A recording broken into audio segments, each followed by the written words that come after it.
بسم اللہ الرحمن الرحیم نحمدہ ونصلی علی رسولہ الکریم۔ السلام علیکم ورحمۃ اللہ۔ میں ہوں کاشف محمود اور آپ دیکھ رہے ہیں اسلامک ہب آفیشیل۔ زبان بندی وظائف سیریز نمبر 3 میں آپ سب کے پاس حاضر ہوں۔ سب سے پہلے میں یہ عرض کرتا چلوں کہ ہماری 40 وظائف کی ایک سیریز ہے زبان بندی کے حوالے سے، جو پچھلے 5 سال میں مختلف وظائف مختلف لوگوں کو ساری دنیا میں کروائے گئے۔ 40 بیسک ایسے وظائف ہیں جن سے ساری دنیا میں جتنے بھی لوگ زبان بندی کے حوالے سے کسی کے زبان کے شر سے، کسی کی غیبت سے، کسی کی چغلیوں سے، وہ کسی کے کان بھرنے سے، اور بہت سی زبان کے جتنے بھی آپ ظاہر سی بات ہے وظیفہ دیکھنے آئے ہیں تو آپ کو پتہ ہے آپ کو کیا مسئلہ فیس کرنا پڑا ہے۔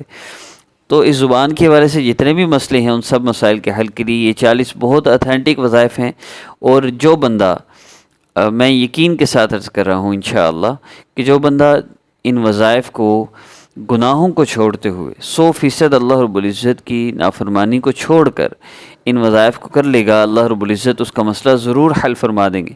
اور اگر کسی سے گناہ نہ چھوٹتے ہوں، کمی بیشی ہو جاتی ہے، نہیں ہمارے ایمان کا وہ لیول، تو اس کے لیے بھی چینج یور لائف کورس ہے۔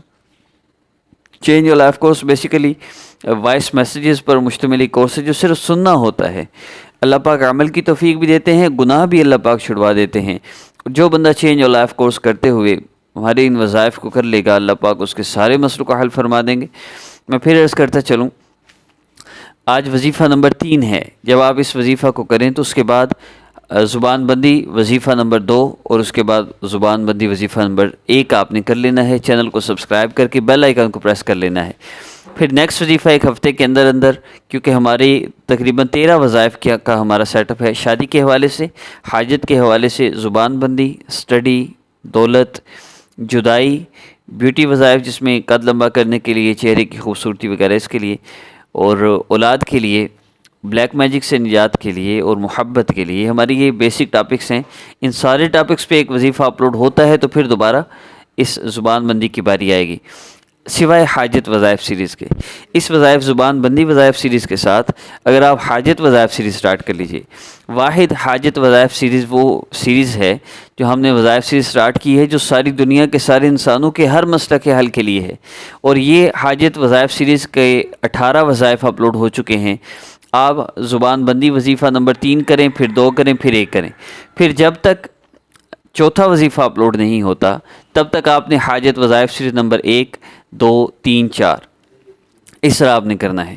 یاد رکھیے گا کہ اسلامک ہب اور آسان وظیفہ آفیشیل پر اپلوڈ ہونے والے ڈیلی کے وظائف کے علاوہ اور کوئی وظیفہ نہیں کرنا، اور 2 سے زیادہ وظائف نہیں کرنے۔ یہ واضح میں زیادہ سے زیادہ 3 وظائف، یعنی اگر آپ اسلامک ہب آفیشیل اور آسان وظیفہ آفیشیل پر اپلوڈ ہونے والا ایک وظیفہ کرتے ہیں تو اس کے ساتھ تیسرا وظیفہ جو آپ کو الاؤڈ ہے وہ صرف حاجت وظائف سیریز کا ہے۔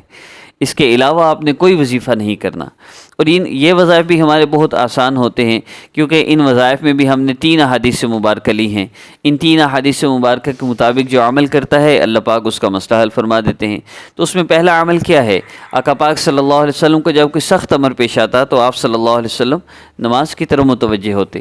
تو پہلا عمل نماز کے ذریعے اللہ رب العزت سے مدد مانگنا۔ دن میں کسی بھی وقت آپ نے، وظیفہ کرتے وقت ضروری نہیں ہوتا، دن میں کسی وقت بھی آپ حاجت کی نیت سے 2 نفل پڑھ لیا کریں، اللہ رب العزت سے اپنی حاجتیں، پریشانیاں، تکلیفیں ان سے نجات کے لیے اللہ رب العزت سے 2 رکعت نفل حاجت کی نیت سے پڑھ لیا کریں آپ۔ پھر جب ہمارا وظیفہ اپلوڈ ہوتا ہے تو اس میں سب سے پہلی چیز ہے، نبی اسلام فرمایا اللہ رب العزت کی عظمت اور بڑائی بیان کرو۔ اب اللہ رب العزت کی عظمت اور بڑائی کیا ہے؟ اللہ رب العزت اس کائنات کے خالق ہیں، اللہ رب العزت کے سوا کوئی خالق نہیں۔ اللہ پاک ہی مالک ہیں اور رازق ہیں۔ اللہ پاک نے زمین و آسمان کا نظام بنایا ہے، چاند سورج ستاروں کا نظام بنایا ہے۔ نفع نقصان کی مالک ذات اللہ رب العزت کی ذات ہے۔ اللہ پاک نفع والی چیز میں سے نقصان پیدا فرما دیں۔ اب موسیٰ علیہ السلام سے پوچھا ہے کہ یہ کیا ہے، تو موسیٰ علیہ السلام نے صرف یہاں تک نہیں فرمایا کہ اللہ یہ عصا ہے، بلکہ اس کے فائدے بھی گنوانے شروع کر دیے۔ اس سے پتے جھاڑتا ہوں، اس سے ٹیک لگا لیتا ہوں، وہ بہت سے فائدے گنوانے شروع کر دی۔ تو اللہ رب العزت نے فرمایا اس کو پھینکو۔ جب اس کو پھینکا تو بہت بڑا اژدہا بن گیا۔ تو اللہ رب العزت نے نفع والی چیز کو نقصان میں بدل دیا، اور اسی نقصان والی چیز کو پھر اللہ رب العزت نے عصا میں تبدیل فرما دیا۔ اللہ اس پر قادر ہے۔ اللہ رب العزت زندہ سے مردہ کو پیدا فرما دے۔ مرغی ہے، انڈا دیتی ہے، زندہ سے مردہ کو پیدا فرماتے ہیں اور مردہ سے زندہ کو پیدا فرما دیتے ہیں، اسی انڈے سے وہی زردی اور وہی سفیدی جو ہم کھا رہے ہیں، اسی زردی اور سفیدی میں سے دوبارہ ایک چوزہ بنانے والی ذات اللہ رب العزت کی ذات ہے۔ آپ تصور تو کیجئے کہ ہم جو زردی اور سفیدی انڈے کی کھاتے ہیں اس میں کہیں بھی اینی پارٹس آف چوزہ نہیں ملتا ہمیں۔ یہ اللہ رب العزت کی قدرت ہے، اور اللہ رب العزت عزت اور ذلت کے مالک ہیں۔ اللہ پاک کسی کو دنیا کی ساری دنیا کسی کو ذلیل کرنا چاہے، اللہ پاک اس کے لیے عزت کا فیصلہ فرما دیں، اس کو ذلیل نہیں کر سکتے۔ ابراہیم علیہ السلام کو ساری دنیا اس وقت، واحد ابراہیم علیہ السلام اکیلے ہیں، اکیلے دعوت دینے والے ہیں، اور نمرود کی بادشاہت ساری دنیا پر تھی، ساری دنیا ان کے خلاف، اکیلے اللہ ان کے ساتھ۔ اللہ رب العزت نے آگ میں بھی ان کو عزت عطا فرمائی۔ جنت سے تخت آ رہا ہے، لباس جنت کا آ رہا ہے، چشمہ لگ گیا ہے آگ کے اندر، اور ذلت کے فیصلے اللہ پاک فرما لیں تو کوئی عزت نہیں دے سکتا۔ نمرود بادشاہت کے سارے نقشے موجود ہیں، اللہ پاک نے وہ نہیں چھینے کہ بادشاہ چھین کے اللہ ذلیل فرما، نہیں، بادشاہت کے نقشوں پر بیٹھے ہوئے اللہ پاک نے ذلیل کرنے کا فیصلہ فرما دیا، تو ایک لنگڑے مچھر کے ذریعے اللہ رب العزت نے اس کو جوتے پڑوائے ہیں، اور کتنے سال جوتے کھاتے کھاتے مر گیا ہے۔ تو اللہ رب العزت ہمارے مسائل کو حل فرمانے والے ہیں، ہر چیز اللہ رب العزت کے قبضہ قدرت میں ہے۔ ہم دین کا کوئی معاملہ، عمل کا کوئی معاملہ آتا ہے، ہم کہتے ہیں وہ تو صحابہ تھے، اللہ کے نبی علیہ السلام اور صحابہ وہ تو بڑے ایمان والے تھے، ہم ان کے جیسے اعمال، بے شک ہم ان کی طرح اعمال نہیں کر سکتے، کیونکہ ان کے استاد آقا پاک صلی اللہ علیہ وسلم تھے، وہ نبی علیہ السلام کی صحبت میں رہے۔ لیکن میں یہ عرض کرنا چاہ رہا ہوں کہ جس طاقت اور قوت کے ساتھ اللہ رب العزت اس زمانے میں تھے، آج بھی اللہ اسی طاقت اور قوت کے ساتھ ہیں۔ ہم تھوڑی سی محنت کر لیں، جس طرح صحابہ نے قربانی کی ہے ہم اتنی تو نہیں کر سکتے، لیکن ہماری قربانی کے بقدر تو اللہ رب العزت ہمیں عطا فرما سکتے نا۔ ہم تھوڑی سی ہمت کر لیں تو اللہ رب العزت کی ذات عالی پہ یقین رکھنا کہ میرے اللہ ہی میرے مسئلے حل فرمانے والے ہیں، اور اللہ پاک میرا مسئلہ ضرور حل فرما دیں گے۔ اس یقین کے ساتھ ہم نے یہ وظیفہ کرنا ہے۔ تو وظیفے کا پہلا حصہ جو آپ صلی اللہ علیہ وسلم نے فرمایا کہ اللہ رب العزت کی عظمت اور بڑائی بیان کرو، مکمل ہو گیا۔ اس کے بعد فرمایا کہ جتنا ہو سکے پھر مجھ پر درود پاک پڑھو۔ اب آپ نے کم از کم 3 مرتبہ، زیادہ سے زیادہ جتنا زیادہ آپ پڑھ سکتے ہوں، سامنے درود پاک شو ہو رہے ہیں، ان میں سے کوئی بھی آپ پڑھ سکتے ہیں، جتنا زیادہ ہو سکے آپ نے درود پاک پڑھنا ہے۔ پھر اس کے بعد آقا پاک صلی اللہ علیہ وسلم نے فرمایا کہ تم اللہ رب العزت کی عظمت اور بڑائی بیان کرو، اس کے بعد جتنا ہو سکے مجھ پر درود پاک پڑھو، اور پھر جو چاہو اللہ سے مانگ لو۔